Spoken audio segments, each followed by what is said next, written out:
Bang' chwalo chenro motisi ni Kisumu Tourist Week mabende odonjo odiochieng' mar adek kawuono, tend county koro nie ng'wech mar medo yaro chuny boma ma Kisumu e chenro manyien mosepuodhi gi od bura ma county no. Ler mogol kod tend boma ma Kisumu yango pogo chuny boma e kidienje ariyo koting'o CBD1 kod CBD2 mar keto lai makare ne boma ma Kisumu. Kaluwore gi maneja ma boma no, twak dhi nyime mar neno ni chenro no okete tim e kinde ka bende osiemo johala ma pod timo ohanda swekra e chuny boma no. Jotelo mane oyoro chenro mar Kisumu City Run okwayo jodak mondo opidh yien, ka bende chenro mar pidho yien igeno ni ibro tim tarik 10 dwe ka dwe.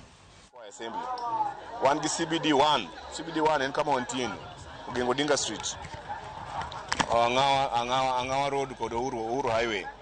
CBD2 nitie CBD2A. CBD2A en mbele ga kan kuma nyam lori ga Pindi Street ge joga resalo nitie. Maluongo ni CBD2A. Ema moyo wacho traders makanya ka wuog. Kendo nitie CBD2B. CBD2B en kidhi karo ndie ke state ka Anderson komedwa time affordable housing, telepost around United Mall, mano CBD2B. Area note wadhi kete nan motorized mo aloso maber. Estates machon kaka ondie gini garina wamanyo ni kaka nyalosge kaka maka sembo koro dhi mbele cha. Kendo nitie CBD2C. CBD2 bino extend nyaka do stadium mo dhi nyaka ka Mega City. Mo stadium idhi los mo bikete Borata. Koro yien onego wapidh milion 3. Ng'ato ka ng'ato kidak Kisumu tarik 10 ka tarik 10 pidhe yien achiel, we daka ni dak. Ne waringo eng'wech biluongo ni Kisumu Run, Kisumu City Run.